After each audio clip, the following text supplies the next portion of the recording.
دیوالی کے بعد دلی کی ہوا مزید زہریلی ہو گئی ہے۔ دارالحکومت میں آلودگی کی صورتحال مزید خراب ہو گئی۔ ادھر اتر پردیش کے آگرہ میں واقع تاج محل بھی آج کوہرے کی تہہ میں دھندلا نظر آ رہا تھا۔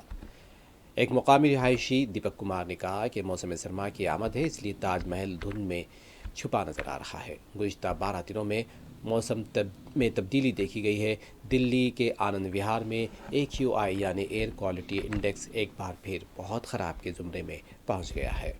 تاہم صبح کے وقت بہتری دیکھی گئی۔ آنند وہار میں فضائی آلودگی کی سطح سنجیدہ کے زمرے میں تھی، جبکہ شہر کے 27 دیگر مانیٹرنگ اسٹیشنز نے AQI کو بہت خراب زمرے میں درج کیا، جس کی سطح 300 سے اوپر ہے۔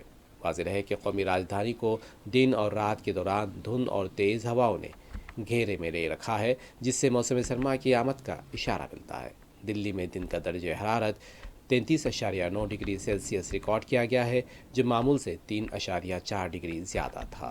دن میں نمی کا تناسب 62% سے 88% کے درمیان رہا۔ محکمہ موسمیات نے اتوار کی صبح دھند اور دن میں آسمان صاف رہنے کی پیش قیاسی کی تھی۔ اس عرصے کے دوران زیادہ سے زیادہ اور کم سے کم درجہ حرارت بالترتیب 34 ڈگری سیلسیس اور 17 ڈگری سیلسیس کے قریب رہنے کی توقع ظاہر کی تھی۔ پچھلے 10-12 دنوں سے ہمیں کافی دکھائی نہیں دے رہا ہے، اور پہلے ہم کافی آتے تھے تو ہمیں تھوڑا بہت صاف دکھائی دیتا تھا، لیکن موسم کے انوکول اب سردیاں بھی آ رہی ہیں۔